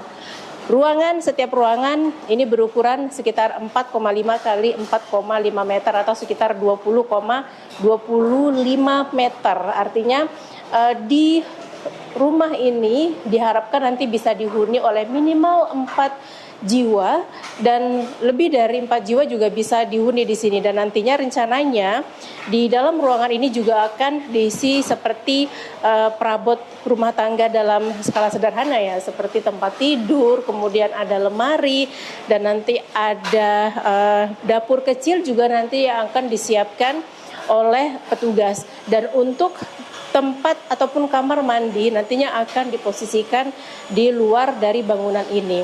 Rencananya setiap 5 atau 10 unit nantinya akan disiapkan satu kamar mandi umum. Dan diharapkan hunian ini nantinya bisa ditempati oleh keluarga sederhana ataupun minimal 4 kepala keluarga. Dan sebelum nantinya warga ini dapat mendapatkan hunian tetap dari pemerintah.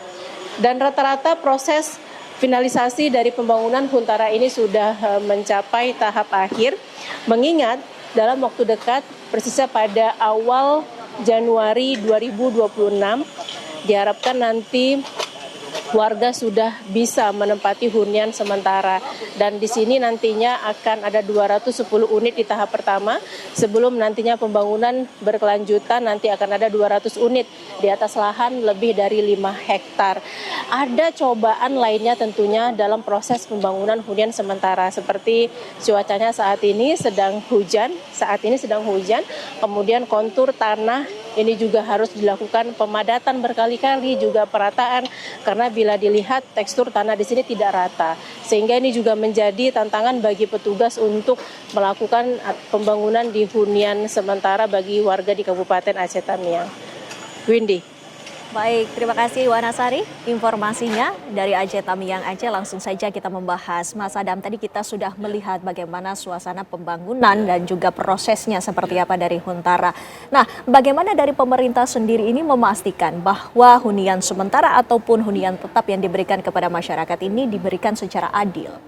Iya, yang pertama adalah kita harus data dari karena ini terpadu ya. Jadi data dari pemerintah kabupaten ini harus kemudian bisa terintegratif ya. Artinya memang data yang terpercaya. Yang kedua BPBD juga karena BPBD kan day to day kan melaporkan bagaimana rumah rusak itu yang ada di mana dan sebagainya ya.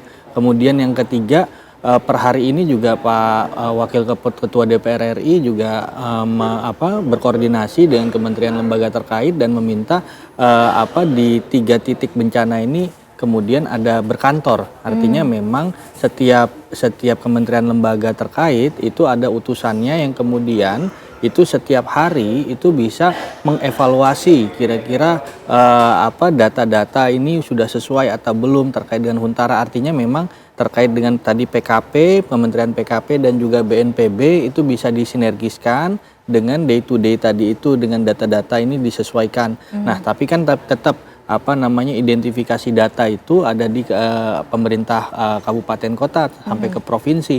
Nah, di situ yang kemudian data-data ini yang penting sekali untuk kemudian menjadi ukuran. Tadi jangan sampai yang satu, wah ini 15 juta, kenapa yang sini 30 juta dan sebagainya. Nah, ini butuh juga namanya komunikasi sosial.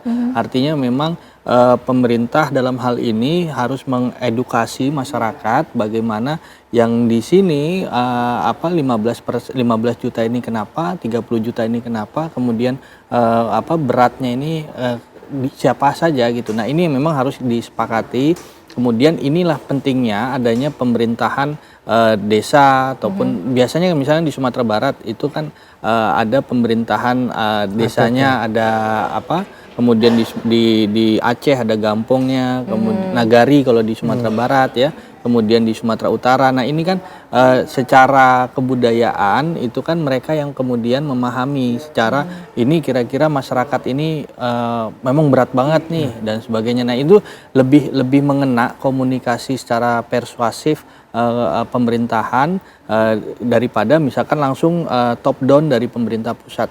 Artinya memang inilah kolaborasi secara terpadu antara pemerintahan di desa dan juga pemerintahan di kabupaten dan sebagainya, nanti akhirnya sampai ke atas. Nah, disinilah peran-peran antara negara, antara pemerintah pusat dan juga pemerintah daerah. Nah, kalau kita mau melihat, nah ini butuh komunikasi tadi ya, komunikasi sosial pemerintahan antara masyarakat yang terdampak dengan kebijakan-kebijakan pemerintah yang memang akan dikeluarkan. Tapi tetap day to day itu harus dilaporkan dengan pemerintah pusat. Makanya Satgas Pemulihan Bencana yang kemudian hari ini diresmikan, kemudian Pak Sufmi Dasko, Wakil Ketua DPR mengajak kementerian lembaga terkait, itulah fungsinya untuk mempercepat itu. Baik. Pak Aswan, bagaimana sesungguhnya menjamin transparansi ini dalam pembangunan hunian sementara dan juga hunian tetap dalam proses pemulihan bencana? Ya, ada 3 pilar menurut saya yang harus dilibatkan ya. Yang pertama tadi saya sepakat dengan Mas Adam soal pelibatan tokoh lokal masyarakat ya. Karena kita bicara Aceh, Sumatera Utara dan Sumatera Barat, ini kan kekuatan kearifan lokalnya sangat kuat. Justru mereka yang berperan besar untuk melakukan sosialisasi dan pendampingan. Artinya lebih dipercaya kepada masyarakat yang bisa menjadi pendamping, jadi penengah bahkan ya. Kedua tadi, keterlibatan dari dunia akademis dan juga terutama dari asosiasi terkait untuk membantu penataan yang lebih baik. Ini kan nggak hanya sekedar bangun huntap kemudian selesai, tapi justru bagaimana membangun kawasan perumahan pemukiman, membangun desa, bahkan membangun kota yang lebih baik sebelum terjadinya bencana. Jadi ini penting sebagai pembelajaran bagi kita juga sebenarnya kan. Dan ketiga, yang tidak kalah penting harus ada transparansi. Apapun kebijakannya, kalau tidak ada transparansi, pasti akan menimbulkan kecurigaan. Ini justru nanti yang kita harapkan jangan sampai terjadi gitu ya. Di tengah bencana misalnya masih ada yang korupsi gitu kan, tentu akan melukai hati rakyat. Jadi mohon kepada semua pihak yang terkait, memang tujuannya adalah bersama-sama kita membenahi kawasan Aceh, Sumatera Barat menjadi lebih baik dari pasca bencana. Tujuannya itu. Baik. Kita harapkan agar semuanya ini berjalan lancar dan juga semua pihak dapat kemudian menghuni hunian sementara dan juga hunian tetap agar tidak lagi berlama-lama di pengungsian. Terima kasih Mas Yoga, terima kasih Mas Adam waktunya bersama kami di Apa Kabar Indonesia Malam. Dan pemirsa, kami masih akan menghadirkan sejumlah informasi lainnya selepas jeda. Sesaat lagi kami kembali.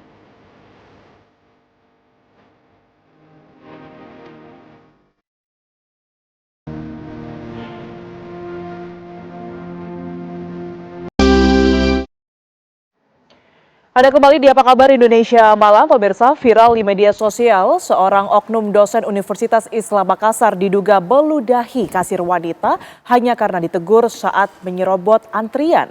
Pihak kampus menyampaikan permohonan maaf kepada korban dan resmi memecat oknum dosen tersebut.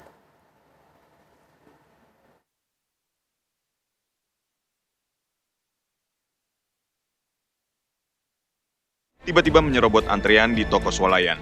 Korban Ningsih 21 tahun yang merupakan seorang kasir menegur dengan sopan. Namun teguran itu berbalik menjadi amarah. Korban dimaki, diminta meminta maaf, dan meski sudah menurut, oknum dosen tersebut meludahi wajah korban. Usai kejadian, korban mengalami trauma dan melaporkan kasus ini ke polisi.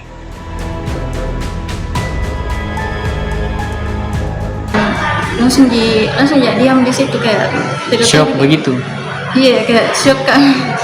Tidak tahu juga, tidak kepikiran mau berteriak mau apa karena kebetulan juga rekan-rekan semua lagi sibuk, tidak ada yang lihat saya di situ, cuma ini yang di sampingku itu. Ya. Sementara itu, pihak kampus juga menyampaikan permohonan maaf secara terbuka kepada korban dan masyarakat atas kejadian tersebut. Universitas Islam Makassar menyelenggarakan sidang komisi disiplin dan resmi memecat oknum dosen itu. Mewakili Universitas Islam Makassar menyampaikan permohonan maaf kepada korban pelecehan yang tentu jauh dari nilai-nilai kemanusiaan dari tindakan oknum dosen tersebut. Sementara polisi telah menerima laporan dan memeriksa saksi, serta menjadwalkan pemeriksaan terhadap oknum dosen dalam waktu dekat. Dari Makassar, Sulawesi Selatan, Wawan Setiawan, TV One mengabarkan. Usai melakukan gelar perkara, penyidik di Treskrimum Polda Jawa Timur akhirnya menetapkan 2 tersangka dalam perkara pengusiran paksa yang disertai kekerasan terhadap Nenek Elina Wijayanti. Samuel Ardi Kristanto akhirnya dijemput tim penyidik Polda Jatim dengan tangan terborgol kabel tis. Samuel tiba di gedung di Treskrimum Polda Jawa Timur tanpa memberikan keterangan apapun kepada awak media. Sementara itu, saya melakukan gelar perkara dan memintai keterangan ahli. Penyidik akhirnya menetapkan 2 tersangka dalam perkara ini. Mereka adalah Samuel Ardo Kristanto dan juga MY. Polisi langsung melakukan penahanan terhadap Samuel, sementara MY masih dilakukan pemanggilan pada hari ini. Keduanya ditetapkan tersangka usai viral video pengusiran paksa disertai dengan kekerasan, di mana keduanya dijerat dengan pasal 170 KUHP tentang kekerasan.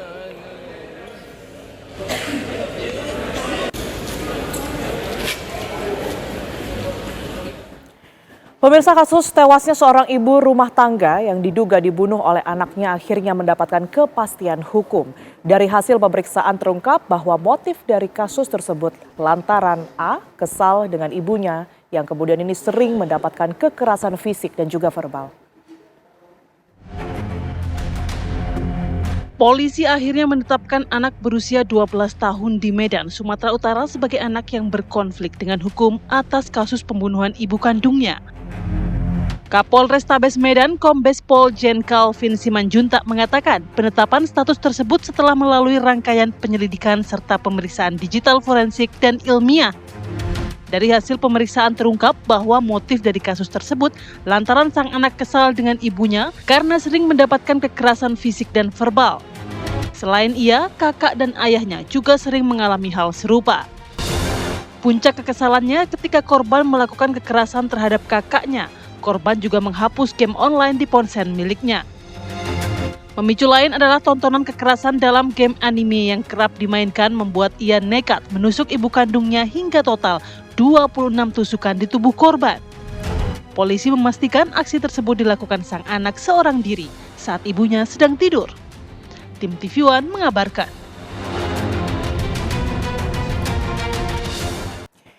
Ya, kami akan langsung membahasnya untuk Anda pemirsa bersama dengan narasumber yang telah bergabung bersama kami di Apa Kabar Indonesia Malam. Yang pertama sudah ada Dr. Danardi Sosro Sumiharjo yang merupakan psikiater Rumah Sakit Premier Jatinegara. Selamat malam, Dokter. Selamat malam, Mbak Tiara. Terima kasih sudah hadir langsung di Apa Kabar Indonesia Malam.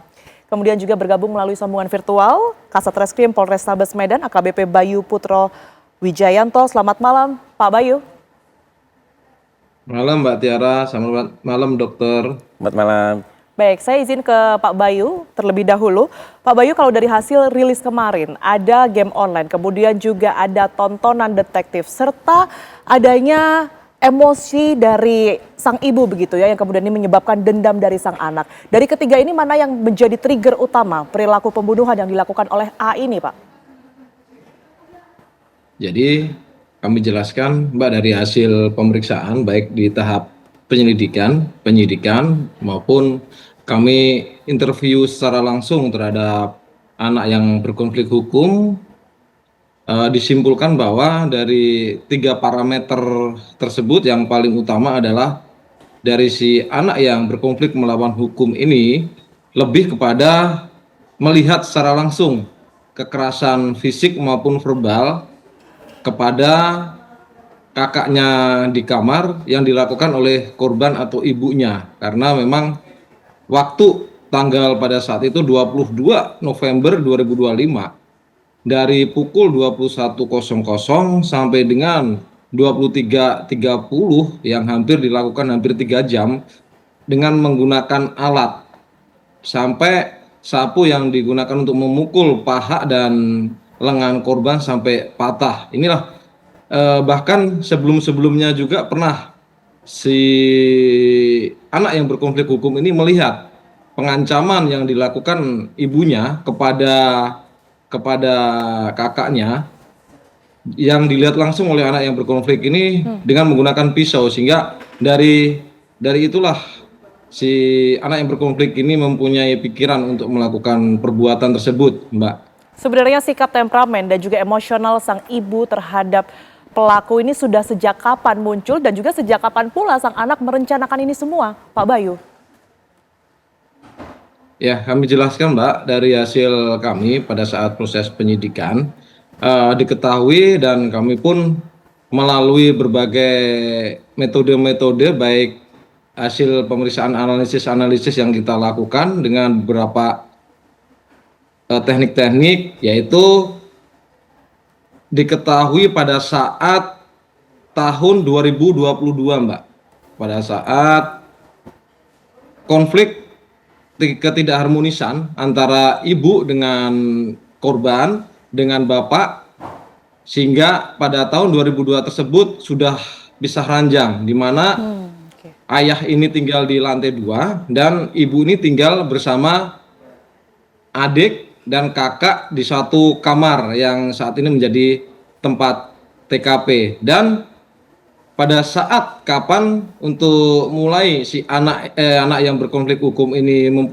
timbul untuk menghilangkan ibunya dari kehidupannya dari tanggal 22 November 2025 pada saat si anak yang berkonflik hukum ini melihat kekerasan baik fisik maupun verbal yang dilakukan ibunya kepada kakaknya, Mbak. Baik, saya bergeser ke Dokter Danardi. Dokter, pelaku ini adalah seorang anak yang masih berusia 12 tahun, perempuan pula. Bagaimana bisa kemudian membunuh seorang ibunya dengan cara, mohon maaf ini menusuk secara berkali-kali karena dendam begitu. Apa yang sebenarnya terjadi di dalam kejiwaan ya dari sang anak ini? Begini Mbak Tiara, tentu kalau saya sebagai dokter itu ada suatu kode etik bahwa kami tidak boleh membuat suatu analisa sebelum memeriksa sendiri. Tetapi juga bahwa kalau nanti saya memeriksa, itu juga ada rahasia medik yang secara kode etik bahwa kapan boleh disampaikan. Jadi menanggapi pertanyaan ini, saya membuat analogi dengan kasus-kasus yang mungkin mirip ya. Kasus-kasus yang seperti ini, kami dari kedokteran jiwa atau psikiatri tentu melakukan pemeriksaan. Pemeriksaan itu bahwa ada suatu tindakan kekerasan, ada suatu tindakan yang mungkin di luar rasional yang sehat. Kita mencoba mencari dulu bahwa apakah ada gangguan mental yang berat. Katakanlah apakah itu psikotik, skizofrenia, bipolar, apakah ada halusinasi, apakah ada suatu delusi yang membuat seseorang itu lepas kendali. Kemudian juga kalau itu tidak ada misalnya, kita melakukan pemeriksaan narkotika psikotropika, katakanlah bahwa suatu narkotika psikotropika yang digunakan secara tidak terkendali itu juga membuat halusinasi atau mungkin suatu waham atau delusi. Artinya bahwa bisa saja tindakan itu karena wahamnya, karena halusinasinya itu seseorang bisa membunuh. Katakanlah bahwa itu tidak ada. Kalau tidak ada, tentu kita melihat bahwa betul tadi bahwa anak usia 12 tahun itu secara kognitif, secara pola pikir belumlah matang benar. Termasuk juga dari emosinya. Tapi kalau melihat tadi dari yang disampaikan oleh Pak Bayu bahwa seseorang yang diberikan kebiasaan sehari-hari, diberikan suatu contoh dari orang tuanya, jadi seseorang mempunyai suatu karakter itu ada dua sisi. Satu secara genetik, satu perilaku karena pola asuh. Jadi kalau melihat tadi bahwa pola asuhnya tadi dikatakan barangkali sekitar 3 tahun, 4 tahun, barangkali bisa juga lama. Itu tentu seseorang melihat, seseorang itu mencontoh, mengidentifikasi dari orang tuanya. Mangkisi mangkidu. Jadi apa yang dilakukan ayah saya, yang bukan ibu saya, itu akan menjadi contoh buat saya bahwa saya boleh melakukan itu. Nah, tadi kalau pada remaja yang 12 tahun yang belum begitu kuat emosinya, bagaimana menilai bahwa itu baik, itu benar, itu salah, itu dosa atau tidak, tentu akan berbeda kalau pada umur 12 tahun. Jadi bahwa apa yang diperlihatkan atau mungkin juga dari tontonan, apa dari mungkin dari orang lain atau tetangga atau masyarakat juga memberi contoh seperti itu bisa menjadi pola pikir bahwa melakukan tindak kekerasan itu boleh. Sekalipun itu terjadi 3 tahun terakhir ya, dari total 12 umur yang saat ini ia miliki. Sangat mungkin bahwa 3 tahun cukup memberi suatu gambaran bahwa seseorang itu tanda petik boleh melakukan itu. Bahwa itu sama juga dengan dilakukan oleh orang tua saya, ibu saya. Itu memberi contoh seperti itu. Baik, kalau kita melihat tekanan demi tekanan ya, kemudian ini terjadi mungkin barangkali terhadap sang anak sekalipun itu 3 tahun terakhir begitu. Apakah memang hasil ataupun juga output terparah ini mengacu pada pembunuhan selalu? Sebenarnya tidak ya, bahwa manusia itu banyak rambu-rambunya. Apakah itu kultur, apakah itu kode etik di keluarga itu bagaimana mengajarkan, atau agama, bahwa membunuh itu sesuatu yang mungkin dosa besar atau suatu tindakan yang katakan luar biasa. Jadi kalau seseorang itu sampai mampu melakukan suatu pembunuhan, berarti ada barikade yang jebol, ada tembok-tembok yang runtuh bagi si anak itu. Jadi itu perlu evaluasi bahwa anak ini mengalami seperti apa, dan tindakan itu apakah bisa kita katakan masih dalam kesadaran yang bisa bertanggung jawab. Baik. Saya ke Pak Bayu. Pak Bayu, sebenarnya setelah dalam proses pendalaman yang cukup panjang, kemudian juga proses interogasi, bagaimana sikap pada saat sang anak ini merespons begitu ya, ketika didalami kembali kejadian yang tentunya ini tidak baik untuk di-recall begitu ya memorinya. Tapi dijawab nanti Pak Bayu, kami akan kembali untuk Anda usai jeda berikut ini.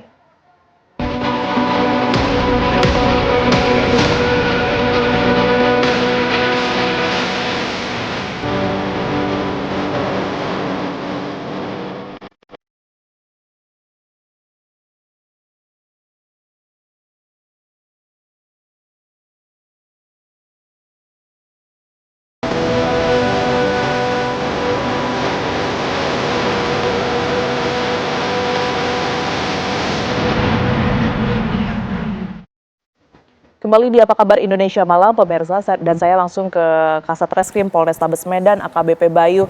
Pak Bayu, sebenarnya selama melalui proses pendalaman dan juga interogasi yang panjang, gerak-gerik atau perilaku seperti apa yang digambarkan oleh sang anak ini? Apakah juga ada perasaan menyesal, bahkan menangis atas apa yang terjadi dengan ibunya? Ya, Mbak, jadi kami jelaskan dalam proses ini kami memang sangat hati-hati sekali, Mbak. Karena kami mengacu dengan SPPA, Sistem Peradilan Pidana Anak, sehingga hak-hak anak ini yang wajib kita utamakan, karena anak masih berumur sekitar 12 tahun 37 hari.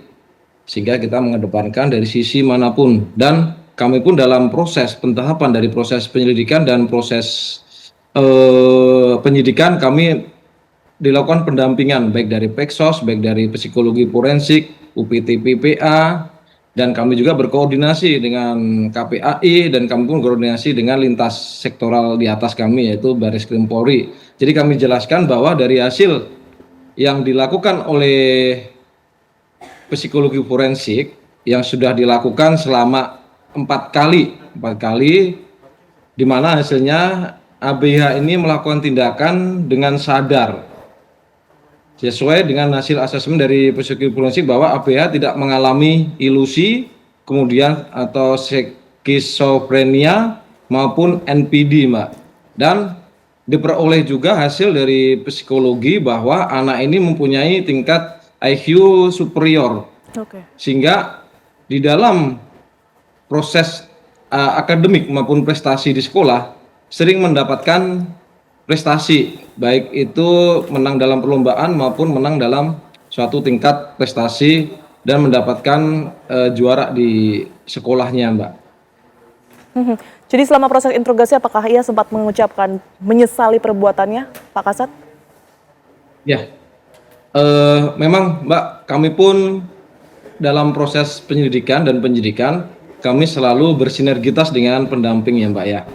Sehingga kami pun, saya secara khusus memang menemui dengan pendamping pada saat itu, dan dari hasil pendekatan, dari hasil hati ke hati dengan si anak yang berkonflik ini, secara tulus, secara jelas yang bersangkutan, anak yang berkonflik mengutarakan telah menyesal dan bersedih. Tidak hanya ditanyakan oleh saya, dan itu pun ditanyakan dengan orang tua, dan pihak-pihak lainnya pun menyatakan memang sudah menyesal karena sudah kehilangan dari ibunya, Mbak. Baik, Dr. Danardi, apa yang menjadi sorotan Anda ketika mendengar sejumlah fakta yang tadi disampaikan oleh Pak Kasat ya, mulai dari adanya penyesalan, tetapi di sisi lain ada juga fakta menyebutkan sang anak ini cukup berprestasi, bahkan memiliki IQ yang tinggi? Ya, jadi kalau dari sisi kognitif pola pikir bahwa anak ini tergolong cerdas, tetapi barangkali tadi segi emosinya yang kemungkinan masih ada meluap tadi, bahwa sudah benar bahwa Pak Bayu ini katakanlah tadi melakukan pendampingan. Jadi saya berprinsip bahwa pendampingan atau suatu terapi kepada anak ini merupakan langkah pertama. Bahwa sangat mungkin bahwa kalau tadi disampaikan bahwa kemudian menyesal, kemudian bersedih, ini harus dijaga. Jangan sampai anak ini jatuh dalam depresi dan siapa tahu malah kemudian dia melakukan suicide, bunuh diri. Tentu ini sampaikan Pak Bayu ya, bahwa ini ada suatu pendampingan yang untuk melakukan terapi seandainya bahwa kemudian secara emosi anjlok masukkan ke depresi. Nah, setelah pendampingan berharap nanti emosinya relatif stabil, pola pikirnya juga lebih jernih, dan bisa menyadari bahwa telah melakukan suatu tindakan yang sangat mungkin ini berlawanan dengan hukum. Lalu disampaikan setelah itu. Baik dokter, tentu ini adalah peristiwa yang tidak kita inginkan, tapi seberapa mungkin apa yang sudah terjadi ini berpotensi untuk menjadi kejadian berulang?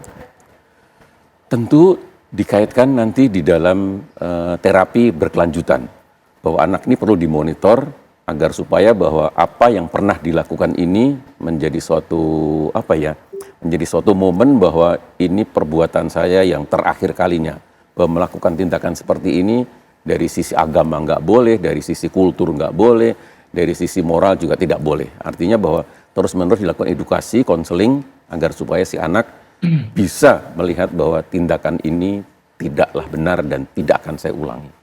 Baik, Pak Bayu, kalau dari pihak kepolisian sendiri penanganannya seperti apa? Karena mengingat kasus yang sedang Anda tangani ini tidak main-main begitu ya, pembunuhan yang dilakukan oleh anak di bawah umur, dan kita tentu berharap ini tidak terulang lagi, tapi bagaimana pendampingan yang dilakukan oleh kepolisian dan juga hukumannya? Jadi langkah kami tetap seperti yang kami sebutkan, mengacu kepada sistem peradilan pidana anak, Mbak, karena memang si pelaku atau anak berkonflik ini di bawah umur.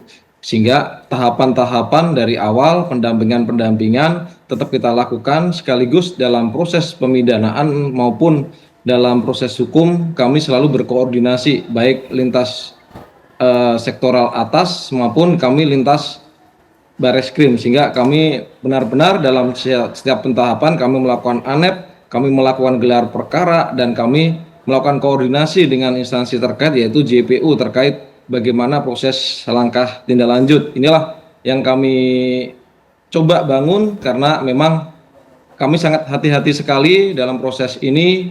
Kenapa? Memang giringan media di luar sangat banyak, karena memang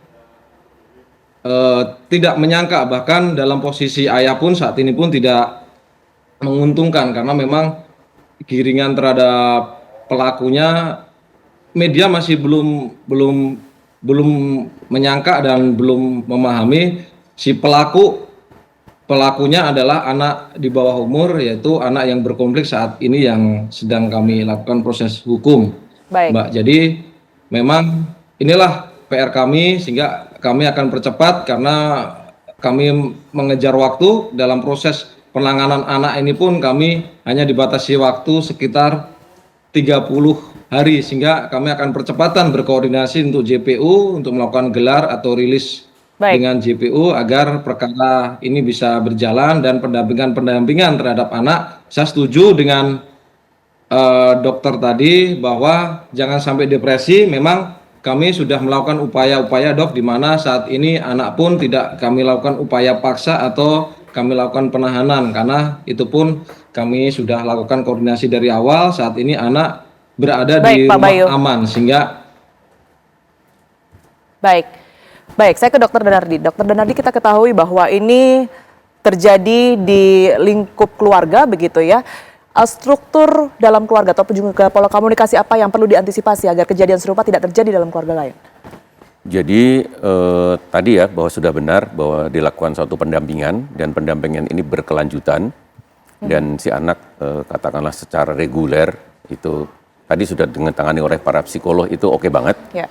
Kalau perlu juga malah apakah melibatkan psikiater anak dan remaja, tentunya akan membantu memulihkan kembali bahwa si anak ini apakah rasa sedihnya, rasa bersalahnya, kemudian bisa diseimbangkan kembali. Tentu di sini peran ayahnya atau juga kakak adiknya atau juga keluarga besarnya sangat berperan melakukan pendampingan. Ya. Oke, baik. Terima kasih atas penjelasan yang sudah diberikan kepada kami, Dr. Danardi, dan juga kepada Kasat Reskrim Polrestabes Medan, AKBP Bayu, telah bergabung bersama kami di Apa Kabar Indonesia Malam. Sehat selalu semuanya. Dan pemirsa, Apa Kabar Indonesia Malam kami akhiri di sini. Saya Tiara Harahap. Dan saya Windy Wellington yang pamit undur diri. Terima kasih atas perhatian Anda. Sesaat lagi Anda dapat menyaksikan catatan demokrasi bersama rekan kami, Andromeda Mercury. Kami pamit undur diri. Selamat malam, sampai jumpa.